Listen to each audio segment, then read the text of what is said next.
Today I'm completing the Wirral Circular Trail. I'm walking from Hooton to Birkenhead, where I started my walk at the beginning of the week. After leaving the station and crossing the road, I've had some muddy fields and paths to negotiate, probably because of the amount of rain we had yesterday, and now I'm going under the motorway.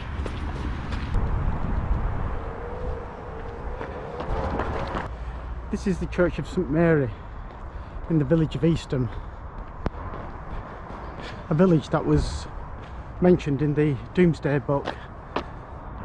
Well, this is the Easton old yew tree, and it's supposed to be over 1500 years old.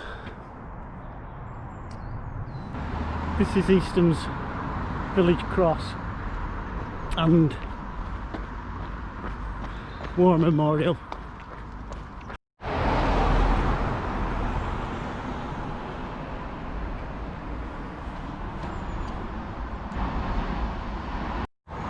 We're now heading towards Easton Country Park. I've completed about 3 miles now, and I'm at Easton Country Park.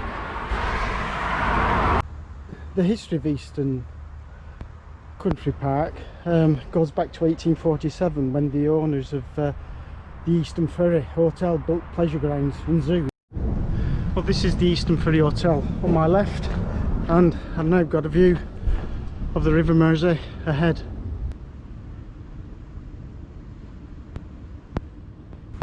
Some information about the Jubilee Arch, but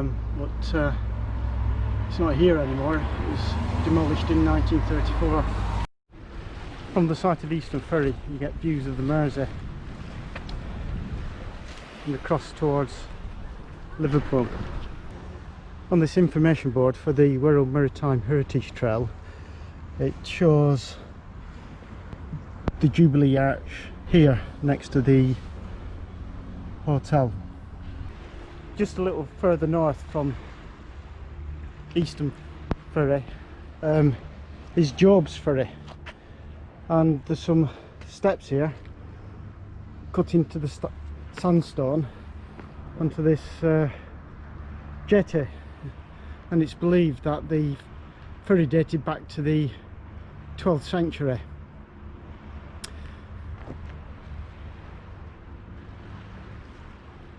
Further up the Mersey, you probably can't see, are the lock gates of the Manchester Ship Canal, which open up onto the Mersey.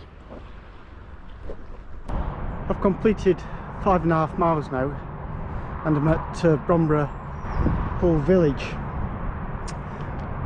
and this village was built for the workers of Price's Patent Candle Company in 1854.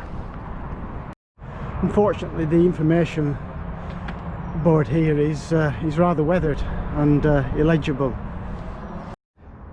Mixed in with the old terraces are some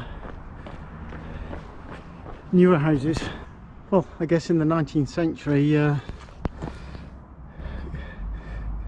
candles were a very important item, the only means of having light. Looks like there's a walk around the village, and I think I'm going to head down here, have a look at the hall, the chapel and the school. We're opposite the playing field. Here is the hall, and just ahead the chapel. Well, this is the chapel ahead, and this is the school. Well, this is a photograph of the works as it was in the 1890s. Covered quite an extensive area, and this is a photograph as it is now. Well, I've taken a slight detour off the Wirral Circular Trail, and I'm going to have a look at the houses of Port Sunlight. And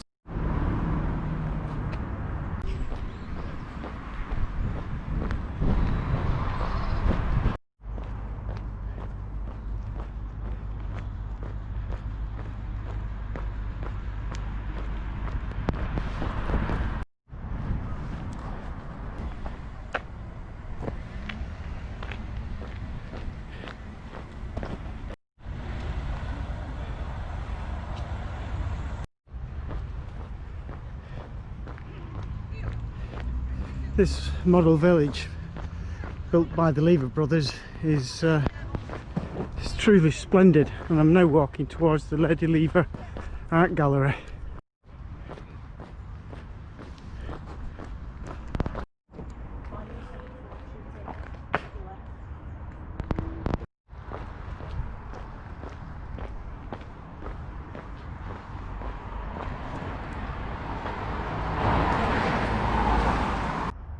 Surprisingly, the art gallery is actually open, and if you're in the area, it's certainly worth a visit, especially if you like pre-Raphaelite paintings.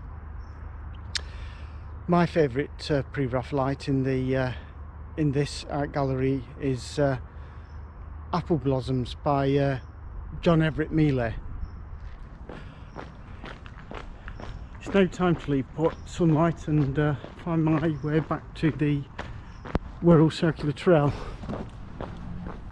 I've just crossed the new ferry bypass, yeah, 41, and I'm now back on the trail.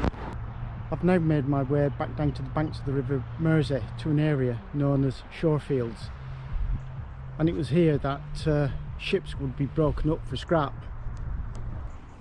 One of those ships that was broken up was Brunel's ship, the Great Easton. This is the point where I am on the map, and this is where the Great Easton was dismantled. The information board tells you about the ship's spar was sold at auction to a local pub, the Great Eastern Picnic Hotel. But it looks like this historic bar was ripped out and sold by the pub's last owners around 2005, and the pub itself was demolished in 2010. Well, I think it was just up there in front of the houses where the SS Great Eastern would have been broken up, and from here you get good views across towards Liverpool and the Liverpool Anglican Cathedral. I'm now entering Rock Park Conservation Area. Once these Rock Park villas, built in Queen Victoria's reign, would be the grand houses of rich, wealthy Liverpool merchants.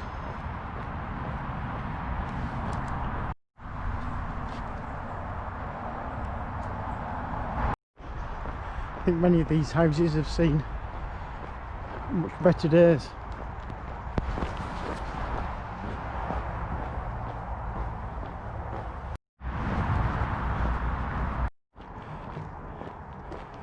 The huge building to my right is the covered shipbuilding hall of Camel Lairds.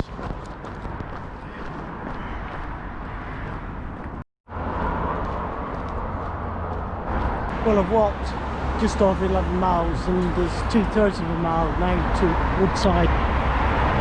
This is the final landmark on my journey, Birkenhead Priory, and it's the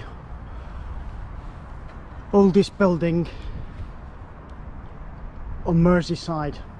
Unfortunately the gates are locked, so I can't go in and take a closer look.